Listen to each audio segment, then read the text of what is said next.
तर मित्रांनो, अशा पद्धतीने आपण चॅप्टरला बऱ्यापैकी 50% 40% कंप्लीट केलेलं आहे. आतापर्यंत काय काय बघितलं आपण? इंट्रोडक्शन नंतर मला वाटते पिरियोडिक मोशन, त्याचं एक्सप्लेनेशन ऑफ पिरियोडिक मोशन. त्याच्यानंतर बघितलं लिनियर एसएचएम, बरोबर आहे का? त्याच्यानंतर डिफरन्शियल इक्वेशन, मग त्याच्यानंतर डिस्प्लेसमेंट, ॲक्सेलरेशन, वेलॉसिटी, ह्या सगळ्या व्हॅल्यूज काढत आपण रेफरन्स सर्कल मेथड हा शेवटचा पॉईंट बघितला होता. त्याचे 3 व्हिडिओज आहेत. रेफरन्स सर्कल मेथडचे 3 व्हिडिओज आहेत, काळजीपूर्वक तिन्हीच्या तिन्ही बघायचे. आता तुम्ही म्हणसाल की सर याच्याबद्दल जर लिहायचं झालं तर कसं लिहायचं, बरोबर आहे की नाही? थोडंसं तुम्हाला लिहायला प्रॉब्लेम येईल ना, की जर रेफरन्स सर्कल मेथडवरती क्वेश्चन जर विचारला बोर्डच्या एक्झाममध्ये तर मग कसं लिहायचं सर? तर हरकत नाही, आपण याला क्लासमध्ये लिहूयात. इथं मी तुम्हाला आधी सांगितलं होतं की कन्सेप्च्युअल पार्ट क्लिअर करा, ठीक आहे ना? म्हणजे कन्सेप्ट सगळे क्लिअर झाले पाहिजे या चॅप्टरमधले आमचे. अमुक गोष्ट म्हणजे काय, एसएचएम म्हणजे काय, रेफरन्स सर्कल मेथड म्हणजे काय, फेज म्हणजे काय, वेलॉसिटी काय असते, ॲक्सेलरेशन एसएचएम मध्ये करायचं काय आपल्याला, या सगळ्या गोष्टी कंप्लीट होतील ना? तुम्ही एक गोष्ट लक्षात घ्या, जसं क्लासमध्ये आपलं होत होतं सगळं ॲज इट इज तसं या प्लॅटफॉर्ममध्ये देणं शक्य नाही ना. कारण तुम्ही सुद्धा नवीन आहात, आम्ही सुद्धा नवीन आहोत. या प्लॅटफॉर्मवर कधी आम्ही एवढं असं चॅप्टर पूर्ण कंप्लीट कधी केलेला नाही, त्यामुळे हे आमच्यासाठी नवीन आहे, बरोबर आहे नाही? त्यामुळे काही गोष्टी अशा चुकून राहत असतील, त्यामुळं ते सगळ्या गोष्टी ज्या राहतील, ठीक आहे, किंवा परफेक्शन चॅप्टरमध्ये परफेक्शन आपल्याला क्लास शिवाय, ठीक आहे, मला तरी वाटतं की तेवढं येणार नाही, ठीक आहे. पण तरी सुद्धा जर कन्सेप्च्युअल पार्ट आम्हाला कळाला तर बाकी मग जे राहते ते ठीक आहे ना, थोडं राहते, किंवा ते ठीक आहे, एवढं जास्त महत्त्वाचं नाही. आपला सब्जेक्ट कन्सेप्च्युअल असल्यामुळं कन्सेप्च्युअल पार्ट जर आम्ही अशा पद्धतीने क्लिअर करत असेल तर आपलं मॅक्झिमम कव्हर होते त्या चॅप्टरमधलं, ठीक आहे ना? कारण बाकीचा जो पार्ट आहे लिहायचा कसा, ठीक आहे, वगैरेचा बाकीचा जो पार्ट आहे तो आपण कमी वेळात चॅप्टर क्लासमध्ये घेऊ शकतो, व्यवस्थित कंप्लीट करू शकतो, ठीक आहे. तर मला वाटते नेक्स्ट पॉईंट आता आपला कोणता आहे? नेक्स्ट पॉईंट आहे फेज ऑफ एसएचएम ना. फेज ऑफ एसएचएम तो सोडला 6 नंबरचा, ठीक आहे, बरोबर आहे ना? 6 नंबरचा फेज ऑफ एसएचएम, ठीक आहे. आणि ते सोडून आपण डायरेक्टली उडी मारली होती रेफरन्स सर्कल मेथडवर, बरोबर आहे? फेज ऑफ एसएचएम याच्यामध्ये आपल्याला बघायचं. आता हाही सोपा आहे, बऱ्यापैकी तुम्हाला हा पॉईंट आता ऑलरेडी माहितीच आहे, ठीक आहे. त्याच्यानंतर ग्राफिकल रिप्रेझेंटेशन ऑफ एसएचएम बघायचं आहे. त्याच्या आधी जरा मला तुम्हाला आतापर्यंत आपल्याला कोणते कोणते फॉर्म्युले मिळाले ते जरा रिकॉल करून द्यायचं, बरोबर आहे ना? ठीक आहे. आपण क्लासमध्ये असंच करत असतो. हा चॅप्टर आपण बऱ्यापैकी आतमध्ये गेलो की थोडंसं रिकॉल करत असतो, फॉर्म्युले लिहून घेत असतो, ठीक आहे. बघा, पहिल्या नंबरचा फॉर्म्युला F = -kx. मला वाटते आता आपल्याला कळतं, ठीक आहे. याला म्हणतात लिनियर सिंपल हार्मोनिक मोशन. इथं F चा पॉवर 1, x चा पण पॉवर 1, k तर कॉन्स्टंट आहे ना. F चा पॉवर 1, x चा पॉवर 1 याला म्हणतात सिंपल हार्मोनिक मोशन. आणि जर F चा पॉवर 1 किंवा इथे x चे जर अजून हायर ऑर्डर पॉवर्स आले, म्हणजे F - k x² x³ असं येऊ शकेल ना. F तर फोर्स आहे, तो जर x च्या हायर पॉवर मध्ये आला तर त्याला कॉम्प्लेक्स हार्मोनिक मोशन म्हणतात, सिंपल हार्मोनिक मोशन म्हणत नाहीत. म्हणून आपल्याला सिंपल एकदम लोअर पॉवर मधला मोशन सिंपल हार्मोनिक मोशन आपण त्याला म्हणत असतो. ते त्यांनी चॅप्टर मध्ये दिलेला आहे, त्याचाच आपल्याला अभ्यास करायचा आहे. F - kx हा फॉर्म्युला आता आम्हाला कसा आला तेही माहिती आहे. याचा अर्थ पुन्हा एकदा काय होते? F म्हणजे काय? रिस्टोरिंग फोर्स, जो त्या स्प्रिंग मध्ये तयार व्हायला. आता तुम्ही माणसा प्रत्येक वेळेस स्प्रिंग मध्येच तयार व्हायला असं कन्सिडर करायचं का? हो, यस, असंच कन्सिडर करायचं. कारण तुमच्याकडे स्प्रिंग ब्लॉक सिस्टीम हे एकच, ठीक आहे, एक्सपेरिमेंट आहे किंवा तोच एक कन्सेप्ट आहे. त्याच्यावरनं तुम्हाला सिंपल हार्मोनिक मोशन त्यांनी एक्सप्लेन केलेलं आहे. म्हणजे तुम्हाला सिंपल हार्मोनिक मोशनच्या वेळेस प्रत्येक वेळेस एक्झाम्पल तेच कन्सिडर करायचं आहे की एक स्प्रिंग आहे, त्याला एक ब्लॉक अटॅच केलेला आहे आणि तो असा टू अँड फ्रो मोशन करतोय. एक्सटर्नल फोर्स मी लावतोय त्याच्यानंतर असं नाही, ठीक आहे. एक्सटर्नल फोर्स मी लावतोय वगैरे तुम्हाला इमॅजिन नाही करायचं. तुम्हाला इमॅजिन काय करायचं आहे की माझ्याकडे एक स्प्रिंग आहे जी इथं अटॅच आहे, इथे एक ब्लॉक आहे आणि ती त्या मीन पोझिशनच्या अबाउट तो ब्लॉक, ठीक आहे, तो टू अँड फ्रो मोशन करतोय. असंच एक्झाम्पल तुमच्या डोळ्यासमोर आलं पाहिजे. जसं रोटेशनल मोशनच्या वेळेस ॲक्सिसच्या अबाउट रोटेट, सर्क्युलर मोशनच्या वेळेस सर्कलच्या सर्कम्फरन्सवर, ठीक आहे, रिव्हॉल्व, बरोबर आहे की नाही? तसं इथं, ठीक आहे, मीन पोझिशनच्या अबाउट टू अँड फ्रो असंच इमॅजिनेशन करायचं आहे तुम्हाला. एक्सटर्नल फोर्स तुम्हाला कन्सिडर करायचाच नाही, तो आम्ही लावला तो लावल्यानंतर तुम्ही जे मोशन होईल त्या ब्लॉकचं ते कन्सिडर करायचं. मग हा एफ काय रिस्टोरिंग फोर्स, हा एक्स काय डिस्प्लेसमेंट आहे. मग आम्हाला माहिती आहे ब्लॉक मीन पोझिशनला असेल आणि जर आम्ही displacement away from the mean position किंवा याच्यापासून राईट एक्स्ट्रीमला जात असेल तर रिस्टोरिंग फोर्सचं काय म्हणणं असतं, इकडं चाल. बरोबर आहे की नाही. म्हणजे एक्स हा झाला राईट एक्स्ट्रीमला, सॉरी एफ हा झाला राईट एक्स्ट्रीमला, एक्स कुठं झाला लेफ्ट एक्स्ट्रीमला. म्हणजे कळतं की नाही एफ आणि एक्स हे दोघंही जण नेहमी अपोजिट इन डायरेक्शन आहे. अपोजिट आहे म्हणून मायनस ना, आणि दोघंही वेक्टर आहेत त्याच्यामुळे डायरेक्शन मेन्शन करावे लागतील. बरोबर आहे की नाही. ठीक आहे. बरं F is equal to minus of K X असं जर असेल बरोबर तर मी याला एफ ला एम ए असं लिहू शकतो. F is equal to M A ना सेकंड लॉ. आणि त्याच्यानंतर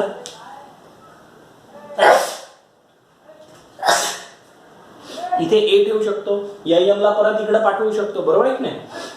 असं करू शकतो ना. इथं एम ए लिहिलं, तिथं F is equal to M A लिहिलं, ए ला तिथंच ठेवलं म्हणजे रिस्टोरिंग ऍक्सेलरेशनला तिथंच ठेवलं. आणि रिस्टोरिंग ऍक्सेलरेशन आणि एफ ची डायरेक्शन एकच राहते बघा. F is always directly proportional to a. म्हणजे जिकडं एक्सटर्नल फोर्स किंवा जिकडं रिस्टोरिंग फोर्स आमचा तिकडच्या डायरेक्शनलाच रिस्टोरिंग ऍक्सेलरेशन. ज्या ठिकाणी एक्सटर्नल फोर्स त्या ठिकाणी एक्सटर्नल ऍक्सेलरेशन, पण त्याला एक्सटर्नल ऍक्सेलरेशन म्हणत नाही, सिम्पली ऍक्सेलरेशन म्हणतो. क्लिअर आहे का. म्हणजे ऍक्सेलरेशनची डायरेक्शन आणि फोर्सची डायरेक्शन हे त्या कंडिशन मध्ये इक्वल राहते, सेम राहते. मग इथं F is equal to M A लिहिलं मी, एम ला इकडं ट्रान्सफर केलं. बरोबर आहे. मग इथं रिस्टोरिंग ऍक्सेलरेशन राहिलं, इकडं काय होईल minus of K X by M. बरोबर आहे की नाही. आता मला सांगा ऍक्सेलरेशन पण अगेन व्हेरिएबल आहे, चेंज होणारी क्वांटिटी आहे. के काही व्हेरिएबल नाही, कॉन्स्टंट आहे. एक्स अगेन व्हेरिएबल आहे. डिनॉमिनेटरला जो एम येणार आहे इकडून तो पण कॉन्स्टंट आहे, कारण ज्या ब्लॉकचा आम्हाला एसएचएम करायचा आहे तो ब्लॉक, त्या ब्लॉकचं मास हे कॉन्स्टंटच असलं पाहिजे ना. सर मेकॅनिक्स मध्ये मास कॉन्स्टंट असतं बॉडीचं. बरोबर आहे की नाही. म्हणजे के बाय एम ला आम्ही कॉन्स्टंट कन्सिडर करू शकतो अगेन. म्हणजे आलं काय a is equal to minus of k by m into x. बरोबर आहे की नाही. म्हणजे या के बाय एमच्या ठिकाणी मी एक कॉन्स्टंट कन्सिडर करत असतो ओमेगा स्क्वेअर. म्हणजे मला इथे कुठेतरी तुम्हाला ओमेगाचा फॉर्म्युलाही सांगावा लागेल. Omega square is equal to K by M. ठीक आहे. हा फॉर्म्युला राहिला होता. Omega square is equal to K by M. म्हणजे इथे के बाय एम जे येत आहे त्या कॉन्स्टंटच्या ऐवजी आम्ही एक नवीन कॉन्स्टंट यूज केला. त्याला काय म्हटलं आम्ही, त्याला कशाने दाखवलं ओमेगा स्क्वेअर. ओमेगा स्क्वेअरनं का बरं दाखवलं सर, तुम्हाला सांगितलं होतं आम्ही ऍक्सेलरेशनच्या फॉर्म्युल्याच्या वेळेस. ओमेगा स्क्वेअरनं का दाखवलं, कारण आपल्याकडे जे ऍक्सेलरेशन येते ते a is equal to omega square x एवढे येते. डिफरन्शियल इक्वेशन वरून एवढे येते ना, a is equal to omega square x एवढे येते. याला आपण सेंट्रिपिटल ऍक्सेलरेशन कम्पेअर केलं, याला आपण सेंट्रिपिटल ऍक्सेलरेशन सोबत कम्पेअर केलं. मग आम्हाला काय आलं लक्षात, ए सेंट्रिपिटल वाला a is equal to minus omega square r किंवा आर ओमेगा स्क्वेअर. म्हणजे मी तुम्हाला म्हटलं होतं रेडियस आणि डिस्प्लेसमेंट सारखं आहे. मग बघा रेडियस म्हणजे काय, मॅक्झिमम डिस्टन्स ना, किंवा सेंटर पासून त्या पार्टिकलचा डिस्टन्स ना युनिफॉर्म सर्क्युलर मोशन करताना. आणि एक्सचं मॅक्झिमम उत्तर जर घेतलं तुम्ही, एक्स मॅक्झिमम जर घेतला तर मेन पोझिशन पासून एक्स्ट्रीम पोझिशन पासून डिस्टन्स. म्हणजे आम्ही एक्सला आम्ही अँप्लिट्यूड कन्सिडर करू शकतो आणि अँप्लिट्यूड आणि रेडियस एक राहते हे एक्सप्लेन केलं होतं. हे जे मी आता एक्सप्लेन करतोय हे महत्वाचं आहे, रिवाइज करतोय मी चॅप्टरला. ठीक आहे. कारण आम्हाला थोडंसा ना चॅप्टर काय चालू आहे वगैरे थोडासा गोंधळ तुमचा चालू आहे असं मला वाटतं, कारण शेवटचे जे मी व्हिडिओज बघितले त्याच्यामध्ये तुमच्या व्ह्यूज कमी दिसल्यात मला. ठीक आहे. त्याच्यामुळे असं करू नका. ठीक आहे. मी परत एकदा रिवाइज करतोय, फॉर्म्युले कसे आले ते सांगतोय, किंवा या चॅप्टरला अजूनही फील करून देतोय. ठीक आहे. बोर नका हो. बोर झालं तर मग ठीक आहे आमचा syllabus. A is equal to omega square X जसा आपण या एसएचएम मधला काढला हा तर रिस्टोरिंग ऍक्सेलरेशन आहे, तसा centripetal acceleration is equal to omega square R असंही लिहू शकतो ना आपण. मग यांना इक्वेट केलं मी, ए ला ए सोबत इक्वेट केलं, आर ला एक्स सोबत केलं, तर ओमेगा स्क्वेअर. ठीक आहे. बरोबर आहे की नाही, बरोबर येते. ठीक आहे. इक्वल येते. म्हणून तो ओमेगा स्क्वेअर हा बेसिकली त्याच्यामधला होता, युनिफॉर्म सर्क्युलर मोशन मधून काढला. आणि याला ओमेगाला युनिफॉर्म सर्क्युलर मोशन मध्ये अँग्युलर वेलॉसिटी म्हणतात, इथे ओमेगाला अँग्युलर फ्रिक्वेन्सी म्हणतात. Angular velocity, angular frequency.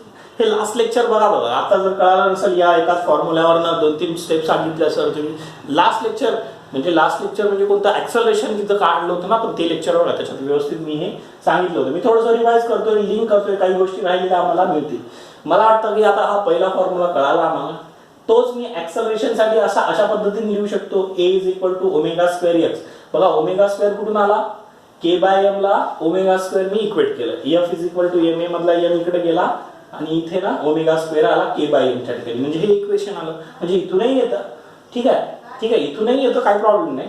ठीक, म्हणजे पहिला फॉर्म्युला क्लिअर आहे, दुसरा क्लिअर आहे. आता डिफरन्शियल इक्वेशन क्लिअर आहे, ठीक आहे. ऍक्सलरेशनला आपण d2x बाय dt स्क्वेअर लिहित असतो, ठीक आहे.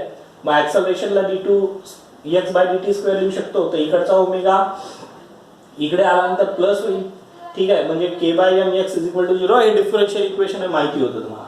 मला वाटतं याच्या ठिकाणी मी ओमेगा स्क्वेअर लिहिलं, फक्त के बाय एमच्या ठिकाणी ओमेगा स्क्वेअर लिहिलं, हे याच्यातही काय अडचण नसायला पाहिजे, ठीक आहे. असं करत करत आपण हा वेलॉसिटीचा पण फॉर्म्युला काढला होता इन टर्म्स ऑफ डिस्प्लेसमेंट. आणि तुम्ही एक गोष्ट लक्षात घ्या, ही अरेंजमेंट फार महत्वाची. फोर्स हे आम्हाला कन्सेप्ट वरनं लक्षात आला, तो एसएचएम जो करतोय पार्टिकल त्याच्यावरनं लक्षात आला ना. मग त्याच्यावरनं डिफरन्शियल इक्वेशन काढताना असंच काढायचं, डेरिव्हेशन असंच लक्षात ठेवायचं. फोर्स त्याच्यावरनं डिफरन्शियल इक्वेशन, त्याच्यावरनं ऍक्सलरेशन, त्याच्यावरनं वेलॉसिटी, त्याच्यावरनं मग डिस्प्लेसमेंटचा फॉर्म्युला. या पद्धतीने आपण गेलो होतो सुरुवातीला या चॅप्टरमध्ये, ठीक आहे. फॉर्म्युले लक्षात राहतात अशा पद्धतीने गेल्यानंतर. मग त्याच्यानंतर डिस्प्लेसमेंट, वेलॉसिटी आणि ऍक्सलरेशनचेच फॉर्म्युले काढले, but in terms of T variable. इथे एक्स व्हेरिएबल होता, कुठे गेलं ते एक्स बरोबर आहे की नाही. आधी याच्यामध्ये पण बघा एक्स आहे, तर डिस्प्लेसमेंट आता एकच येतो दोन्ही मध्ये. डिस्प्लेसमेंट मध्ये एक्स राहते आणि टी व्हेरिएबल राहतो. पण बेसिकली बघा ना, या फॉर्म्युल्यामध्ये वेलॉसिटीच्या टी व्हेरिएबल आहे, इथे कुठे टी आहे का. ऍक्सलरेशनचा पण टी आहे, इथं टी नाही. म्हणजे याला काय म्हणतात, displacement, velocity, acceleration in terms of time. आणि याला म्हणतात डिस्प्लेसमेंट, वेलॉसिटी आणि acceleration in terms of displacement. तर हे सगळे फॉर्म्युले माहिती आहेत आता तुम्हाला. हे डिस्प्लेसमेंटचा, याला डिफरन्शिएट केलं हे मिळाला, याला डिफरन्शिएट केलं हा फॉर्म्युला. क्लिअर आहे का. मग त्याच्यानंतर 7 नंबरचा काय, टी पिरियड, टाइम पिरियड एक महत्वाचा असतो, बरोबर आहे. T is equal to 2 pi divide into under root m by k. आणि याला दुसऱ्या फॉर्म मध्ये लिहिलं होतं आपण. आणि त्याच्यानंतर 8 नंबरचा काय लिहिला आपण, F is equal to 1 by T. अशा पद्धतीनं जेवढे फॉर्म्युले मला कव्हर करता येतील तेवढे कव्हर केले. त्याच्यानंतर पाथ लेंथ, पीएल म्हणजे path length is equal to twice of amplitude. हा पण एक फॉर्म्युला लक्षात ठेवा, हे कन्फ्युजन व्हायला नको. असे वेगवेगळे फॉर्म्युले आपल्या न्यूमेरिकल मध्ये भेटत असतात, ठीक आहे. आतापर्यंत तरी आपल्याला एवढे फॉर्म्युले मिळाले. मला वाटते या चॅप्टर मध्ये महत्वाचे एवढेच फॉर्म्युले आहेत, ठीक आहे. याच्यानंतर फक्त कायनेटिक एनर्जी, पोटेन्शियल एनर्जीचे फॉर्म्युले राहिले आणि बस, मग तेवढेच राहिले, ठीक आहे. जे असतील याच्या व्यतिरिक्त तेही बघणार आहोत मी, पण महत्वाचे एवढेच आहेत. एवढं आल्यानंतर मात्र आपल्याला कायनेटिक एनर्जी आणि पोटेन्शियल एनर्जी पण फॉर्म्युले लक्षात ठेवता येतील, कारण ते काही वेगळे नसतात ना. व्हेलॉसिटीवरनच कायनेटिक एनर्जी मिळते आणि फोर्सवरनच पोटेन्शियल एनर्जी मिळते. पोटेन्शियल एनर्जी म्हणजे वर्क डन साठी फोर्स लागते ना. मग आम्हाला याच फॉर्म्युल्यावरनं बाकीचे राहिलेले फॉर्म्युले मिळतात. हे महत्वाचं, हे पाठ पाहिजे, त्याचा अर्थही माहिती पाहिजे, सगळं व्यवस्थित क्लिअर कट माहिती पाहिजे. आणि याला कम्पेअर करायचं नेहमी युनिफॉर्म सर्क्युलर मोशन सोबत, ठीक आहे. एसएचएमच्या भाषेमध्ये आपण बघत नाहीये, एसएचएमला आपण यूसीएमच्या लँग्वेज मध्ये अभ्यास करतो, ठीक आहे. एसएचएमची लँग्वेज फार डिफिकल्ट आहे, कारण तिथे सगळ्याच गोष्टी व्हेरिएबल आहेत. या सगळ्या गोष्टी महत्वाच्या आहेत न्यूमेरिकल पॉईंट ऑफ व्ह्यू ना. क्लिअर. हा, आणि याच्यामध्ये सर एवढं सारं जे मी शिकवलं याचं थेरीचे क्वेश्चन कधी लिहून देणार वगैरे, ते सगळ्या गोष्टी क्लासमध्ये करूयात ना आपण. मी लिहून देईन थेरीचे जे एक्सरसाइज मधले क्वेश्चन आहेत, ते जर तुम्हाला लिहिता येत नसतील तसं तर लिहायला यायला पाहिजे. फार तर फार तुम्ही टेक्स्टबुक मधून बघून लिहा, नोट्स मधून बघून लिहा, ठीक आहे. जर तसंही येत नसेल तर मी लिहून देतो, काही काळजी करण्याची गरज मला अशी वाटत नाही. पण जेवढं मी इथं घेतोय तो मात्र कन्सेप्च्युअल क्लिअर असलं पाहिजे, त्याचा जास्तीत जास्त फायदा होईल. बघा, हे झाल्यानंतर मग मी परत एकदा एक सिच्युएशन काढली. टेक्स्टबुक मध्ये असं दिलं ना, मीन एक्स्ट्रीम पोझिशनच्या व्हॅल्यूज सांगा, ठीक आहे. मॅक्झिमम, आता तुम्हाला म्हटलं मॅक्झिमम व्हेलॉसिटी, तर तुम्ही काय सांगणार, हे नाही सांगणार. मॅक्झिमम व्हेलॉसिटी म्हटलं तर काय सांगत असतो आपण, v is equal to omega E. कारण मॅक्झिमम व्हेलॉसिटी कुठे असते, मीन पोझिशनला. मग एक्स ची व्हॅल्यू मीनला 0, तर 0, तर मग हे ओमेगा स्क्वेअर ए स्क्वेअर, बरोबर आहे की नाही. v ची व्हॅल्यू काय, मॅक्झिमम ओमेगा ई. ऍक्सलरेशनची मॅक्झिमम व्हॅल्यू किती, ऍक्सलरेशन कुठं मॅक्झिमम असतं, एक्स्ट्रीम पोझिशनला, म्हणजे a is equal to omega square a. म्हणजे लक्षात येते का, मॅक्झिमम व्हॅल्यू आणि मिनिमम व्हॅल्यू ह्या मीन पोझिशन आणि एक्स्ट्रीम पोझिशनला येत असतात. ठीक आहे, डिस्प्लेसमेंट मॅक्झिमम कुठे येईल, ते मीन एक्स्ट्रीम पोझिशनलाच येईल आणि ते किती असतात, डिस्प्लेसमेंटची ए व्हॅल्यू असते. ठीक आहे, बघा मी इथं आणलं मीन पोझिशन, इकडून राईट एक्स्ट्रीमला गेला आणि पहिले राईट एक्स्ट्रीमला जात असतो पार्टिकल, इथे होता आणि पहिले इकडे गेला असं नाही होत कधी. मीन पोझिशन पासून पहिले राईट एक्स्ट्रीमला, परत मीन पोझिशनला, परत लेफ्ट एक्स्ट्रीमला, परत मीन पोझिशन, अशा पद्धतीने त्याचं एक ऑसिलेशन कम्प्लीट होत असतं. तेच युसेफ मध्ये 1 रिव्हॉल्युशन कम्प्लीट होत असतं. मग मीन पोझिशनला डिस्प्लेसमेंट किती, 0. हे पहिल्या लेक्चरला फर्स्ट लेक्चरला कम्प्लीट केलं होतं. आता मीन पोझिशनलाच आहे, मीन पोझिशनला आहे तर मग इनिशियल त्याची डिस्प्लेसमेंट 0 आहे. ऍक्सेलरेशन किती आहे, 0, बरोबर आहे. आणि वेलॉसिटी किती आहे, मीनला वेलॉसिटी मात्र मॅक्झिमम आहे, मॅक्झिमम म्हणून किती, ए ओमेगा लिहिलं. क्लिअर आहे की नाही. अजून एक गोष्ट राहिली बघा, मीन पोझिशनला, ठीक आहे, फेज किती आहे, फेजला मी डेल्टाने दाखवतो, फेजला डेल्टाने दाखवतो. फेज किती आहे, फेज मीन पोझिशनला 0 आहे ना, पार्टिकल मीन पोझिशन पासून आहे, म्हणजे इनिशियल फेज किंवा फेज किती आहे त्याचा, किंवा इनिशियल फेज म्हणा, चला याला फायला डेल्टा म्हणू नका, याला फाय म्हणा. ठीक आहे, फाय म्हणजे काय, इनिशियल फेज, हे तर सांगितलं होतं आपण. मग मीन पोझिशनला आहे म्हणजे इनिशियल फेज किती आहे, 0.